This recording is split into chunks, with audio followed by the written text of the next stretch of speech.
Welcome back, everybody, again to our channel. I'm Joey D. On my right, I have Michael Vickers. You can call me Mike. Call you Mike? Call me Mike. All right, we got Mike Vickers. Tell us what you do for a living, Mike. I do landscaping mostly, but I just started recently opening up my own tree company.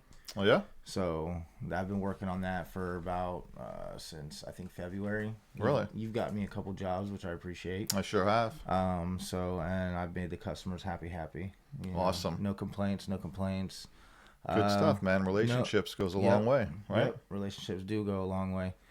And that's one of the things in the business is that, you know, you don't want to burn your bridges. Never want to burn bridges, right? Wherever you go, you don't want to burn that bridge because you don't know if later on that person could call on you and be like, hey, I got an opportunity you might like.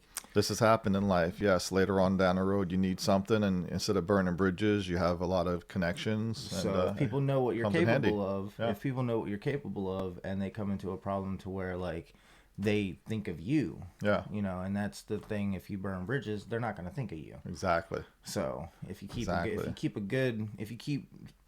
your name good in someone's mind, they're going to be like, oh, I know this guy that, you know, he does pretty good work. He's reliable.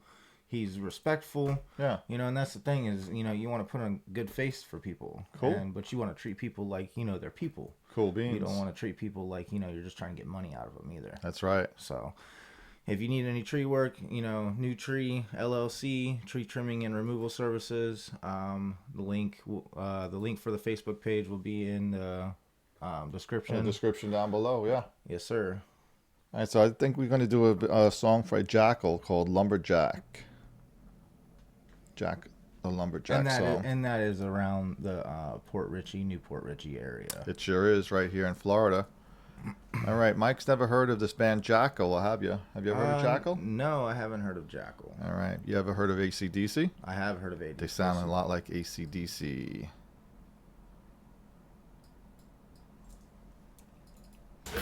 Here we go. Let's dive right into the Lumberjack. It's the men here to see you. Want me to shoot them? Oh, hold on. Make sure I got the screen big.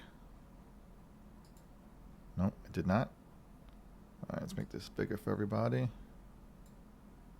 How's that? All right, guys, let's dive back into the Lumberjack. The JACKYL.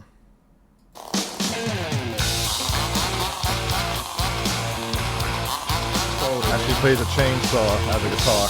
It's an older band. Yeah. Early 90s.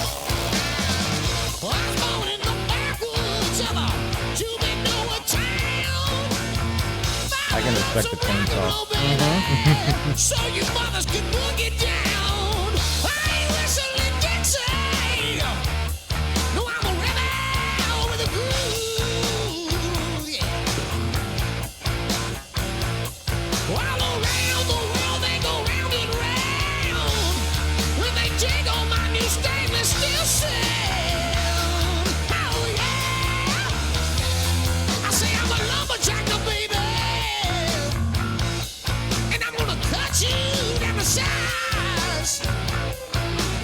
All right, real fast. What do you think of the song so far? So I like how they have like the punk rock people and the like hillbilly redneck type people. They're from Atlanta, Fulton County, Georgia. All merging together, and that I think that has like a representation of like earlier on music of where that started. Right. Is like the country people and the rocking people coming together as a unison in music. Rock and roll, southern rock, country. Yes. Yeah, and we got a lot of that coming on in the rap industry as well, like a lot of southern country rap as well. So a lot of music has integrated over the years, and I think it's cool seeing it earlier on as well. Yeah, this is early 90s, 91, 92. I was in high school. I grew up on this music, and these guys are really cool. JACKYL, the lead singer, had his own show, the Seven Saloons, was it? He owned his own bar and he had his own show. Jesse James Dupree. I'm not too sure about that. I think it's a little bit pretty wild. I was a young little one. That was before your time, bro.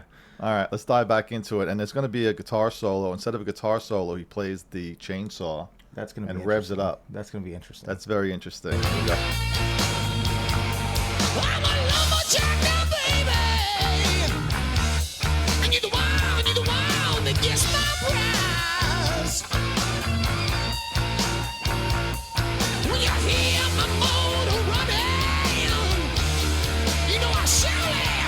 Here we go. Chainsaw solo.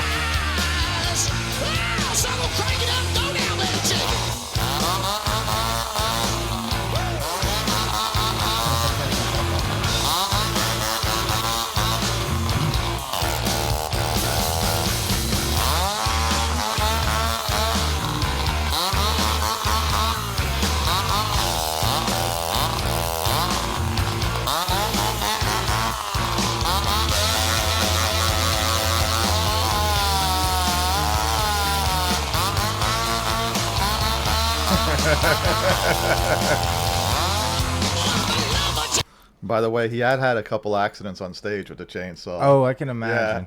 Yeah. So if you want a little quick fact of how he's making it make the different sounds, yeah, how is he doing that? So he's hitting the brake on it. He's breaking it? You have a brake on the chainsaw on the top, and it's right near the handle. So I think he's just flicking it to where tell the audience. Yeah, I think you got a handle on the chainsaw on the top, and then you got a brake right behind it. Okay. So like I think he's got a hold of it, and while he's hitting the throttle, he's tapping the brake to make that different sound. So I think the harder he's hitting it, the more it's bogging down and going. Rrr. Very interesting. No one's ever played a chainsaw solo before. I think this is the first time, right? If you're working the landscape industry, which you do, if you've ever been jamming on your music or anything like that when you're weed whacking. Or you got the edger and you just tapping on that throttle the trigger. To the music. Yeah, you're right. Kind of the same situation with the chainsaw. Yeah, and he incorporated it in his music, which is I can't believe it. It actually sounds pretty good.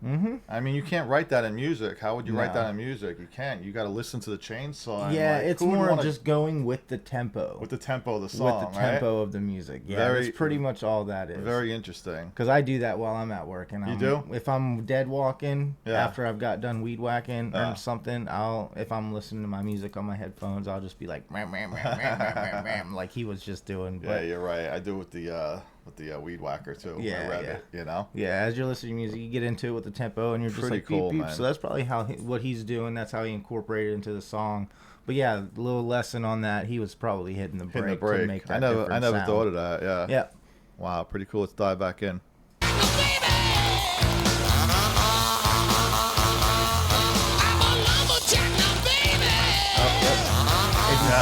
He had his thumb on the brake right there. Yeah.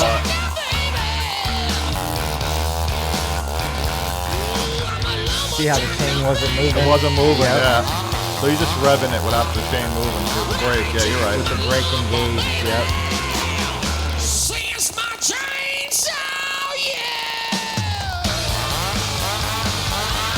I think I found my new theme song. I think so. That's why I wanted to do this reaction with you.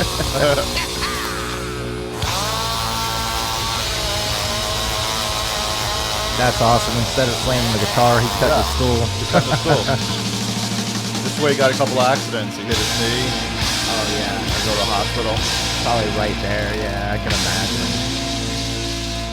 Not thinking about how far that leg extends out and coming back as you're hitting the top of it.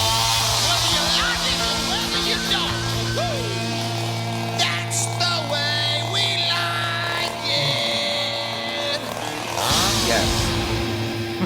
That's the way we like it. These guys are awesome. From Atlanta, Fulton County, Georgia. They got a song called Redneck Punk. Oh, see? Lumberjack Song. Redneck Punk. They got Redneck Punk. There it is. Dirty Little Mine. These guys are a lot like AC/DC. They got that real raspy, classic rock sound. But like you said, they incorporate that southern kind of redneck, that country hillbilly. Like the redneck into that rock metal. and roll. Like the redneck metal. Yeah, man. So very interesting, JACKYL. Jesse James Dupree, lead singer, man. Great guy. He had his own TV show, his own bar. Luckily, those accidents that he had on stage were just from like the stools and the props and everything, and not the chainsaw. Because chainsaw accidents are not forgiving. And guess what? He's also a nudist. He also played naked on stage. They asked him to pose for Playgirl. He said, "Come to the concert. I get naked on stage." Now I don't know how he got away with getting naked on stage. Isn't that like against the law? Well, you got to think back then when it came to production and entertainment. it was a lot more. The cancel culture wasn't as much back then as it is now. I'm just going back to the 90s, 30 years ago. Yeah, yeah. So back then it was, you know, I mean, rest in peace. Ozzy Osbourne was biting and bit a head off of a bat. He thought it was a rubber bat. He thought it was a rubber bat. It wasn't supposed to be a real bat. Yeah, that's what and it was. And he did get very sick off of that. He did, right? He did get very sick after the hospital. That. But like, so cancel culture wasn't like as big as it is now. Yeah. I mean, you could say the wrong thing and be like, oh no. Yeah. You know, so Crazy. Back then, that's probably how he got away with it, because people were more, that was when music kind of took a veer towards the reckless. Yeah. You know what I'm saying? It became more of expressing the wild sides. Sure was. So a lot of the music was wild back then. Some of it still is today. I mean, to play a chainsaw is very wild. I can't believe nobody ever thought of that, huh? Yeah, that was pretty interesting. Very interesting. I like that. I actually did hear in a song. I got the Wasp record behind me. Wasp record, Chainsaw Charlie, Murders in the Morgue. Now, he plays the chainsaw on that, but he just kind of revs it up in the beginning. He doesn't really play it as a solo, like a guitar solo. Well, they've incorporated chainsaws in quite a bit of music, I believe. I bet he's the one that started it, right? Yeah, there's a Jarris Johnson. Was it No, it was Falling in Reverse. Really? You were talking about this band earlier today on the ride over. Falling in Reverse, the song Drugs actually incorporates a chainsaw in that song. Really? Yep. Wow. So they do a part and it runs a little skit, and then he holds the chainsaw up and starts revving it. Jeez. It's not like he was, where he was playing it to the music. To the music, to the tempo. Like you said, he was breaking, he was revving, he was breaking. And if you saw in the one part, he did have his thumb on that brake. He did have his thumb on the brake, and you're right, the chainsaw wasn't spinning. Right, as he was throttling, it wasn't spinning. He was holding that brake down. He was obviously holding the brake. Holding it heavy so it wouldn't move and bog down major. So interesting to incorporate instruments, tools, right? Right. Unbelievable. But JACKYL, man, Atlanta, Georgia, great band. They've been around quite a while. I saw them over at Bourbon Street twice. Great band. They really bring in a crowd. The crowd loved them. They were smoking joints on stage. The freaking drummer came out in like a bikini underwear. Because drummers don't like to wear clothes. They sweat a lot playing the drums, right? So that was right after the 80s too. So music was more of, there were a lot of drug conspiracies when it came to the music industry back in around that time, and they were really trying to fight it off back in the 90s, because the 80s it was all about drugs and performing girls and all that. So like in the 90s they were trying to wean down from it, so it doesn't surprise me that they were smoking joints on stage. Yeah, smoking joints on stage, and then all of a sudden marijuana became legal in a medical card and then recreational. So it's really not a big deal. But great band, JACKYL, from Atlanta, Georgia. Guys rock. They sound like AC/DC. Very wild band. In fact, they got he's naked on the CD, and there was something that they banned it from Walmart, Kmart at the time. There was Kmart in the 90s. So what they did was they showed up with a truck, and they were playing on the back of the truck, the flatbed. Right in the parking lot, Kmart, because they wouldn't sell that record. You know what I'm saying? So that was another, that was like a protest against them. It was a protest against Kmart. Yep. Correct. Yep. So very good. What would you rate that song, by the way? I'd probably rate that 8 out of 10. 8 out of 10? 8 out of 10. Me too. I give that an 8 out of 10. Yeah. That's a really good song.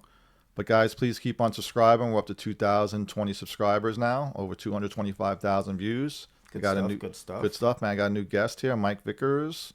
All right. Everybody wasn't too crazy about Tyler, so we got a new one here. All right, guys.